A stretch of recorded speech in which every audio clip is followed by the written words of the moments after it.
un dossier sensible. 80 000 Picards voyagent chaque jour avec les TER. Est-ce que vous en faites partie?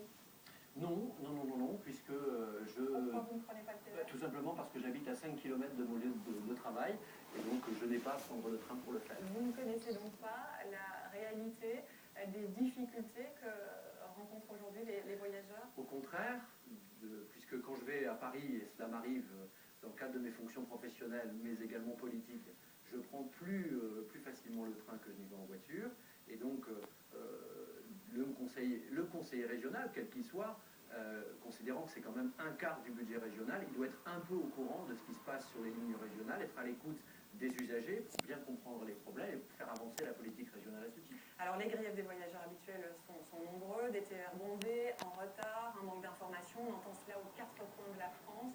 Est-ce qu'au final c'était une bonne chose de confier en 2002 le transport aux régions? Oui, je le pense. Je le pense parce que ce que l'on constate, c'est que les transports express régionaux ont considérablement cru en termes d'activité depuis 2002, moment à partir duquel les régions sont devenues responsables des transports express régionaux. Il y a eu une croissance significative et ça a permis, dans bien des cas, et c'est le cas en Picardie, de considérablement accroître la qualité du matériel. Pour vous, le bilan est positif de ces 11 années de décentralisation? Bien sûr, puisqu'il y a eu une politique assez consensuelle menée autrefois par Charles Bord, le précédent président de la région Picardie, qui avait décidé de développer les transports express régionaux, et Claude Gévert, c'est-à-dire que pour reconnaître qu'il y a là-dessus un consensus, a continué cette politique avec des choix d'investissement qui font qu'aujourd'hui l'offre de services a considérablement augmenté. Mais le problème n'est pas là. Le problème, c'est que vous avez aujourd'hui une région qui met chaque année 250 millions d'euros sur la table pour les transports express régionaux, et nous avons sur certaines lignes une insatisfaction totalement inacceptable. Alors justement, à propos de cette insatisfaction, je voudrais qu'on écoute deux représentants d'un collectif, parce que les usagers se sont montés en association, en collectif. Le dernier collectif en date s'appelle SNCF va me tuer. On a donc rencontré deux de ces représentantes. Elles vous posent deux questions et elles reviennent notamment sur la convention que la région vient de signer avec la SNCF et qui pose le cadre pour les 5 années à venir. On les écoute et vous réagirez juste après. Monsieur Coulon, la convention TER Picardie a été signée entre la SNCF et le Conseil régional Picardie. Ne pensez-vous pas qu'il faudrait associer systématiquement les usagers en les consultant en amont via les représentants ou les collectifs pour traiter de sujets importants tels que les grilles horaires, le choix des rames ou encore tout ce qui est plan de secours quand il y a des grèves ou quand il y a des incidents ou des travaux? Aujourd'hui, les élus se sont retrouvés autour de la convention sur le TER Picardie. Et nous qui assistons aux réunions, voyons souvent que pour la gauche, c'est la droite qui a imposé le cadencement. Pour la droite, c'est la gauche qui est au pouvoir et donc la gauche qui peut faire changer les choses. Est-ce que vous vous sentez capable, en tant qu'élu, de faire l'union sacrée pour le bien des usagers? Alors, Christophe Coulon, sur l'union sacrée entre la droite et la gauche. Alors, vous allez me dire que vous avez approuvé la convention.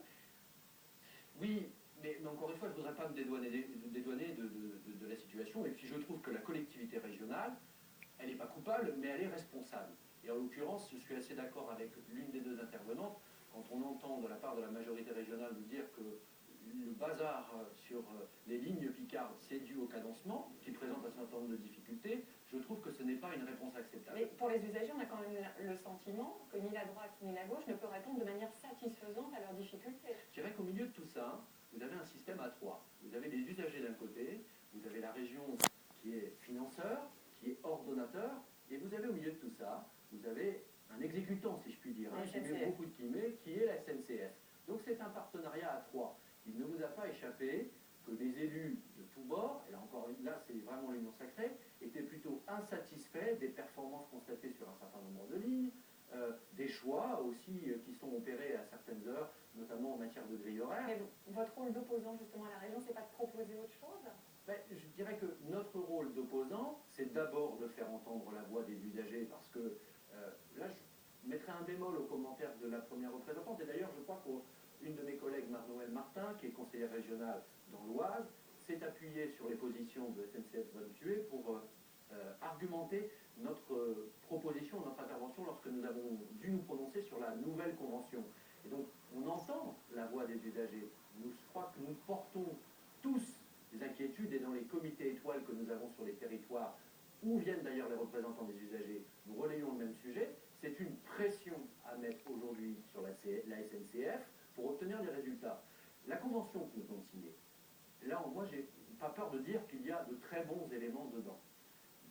A priori, les choses devraient aller mieux. Je mets bien des guillemets à priori, parce que c'est sur les résultats que maintenant nous verrons si oui ou non nous avons eu raison de soutenir cette convention qui a été renégociée entre la SNCF et la région Picardie, parce que c'est sur ces seuls résultats et la satisfaction des usagers que nous pourrons avoir la certitude que nous sommes allés dans le bon sens. Alors les usagers, ce qu'ils veulent, c'est ce que dit le collectif SNCF Habitué, c'est être assis à l'heure et avertis. Là, avec la nouvelle convention, on les indemnise. Est-ce que c'est pas une façon finalement de valider le principe du retard?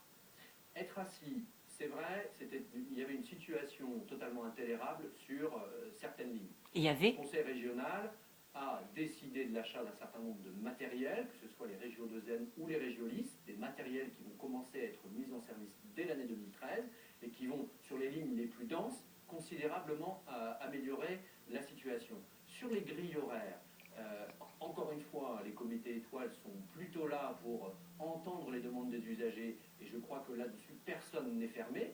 Là où nous sommes, nous, région Picardie, et vous voyez, je m'inclus sur ce dossier qui est plutôt consensuel. L'union sacrée de la Il faut avoir gauche et le de la courage de le droite. dire à un moment ou à un autre, je pense que ça ne sert à rien de pinailler, de faire de la politique aérienne sur ce sujet. Là où nous sommes relativement nous plus impuissants, c'est sur l'information.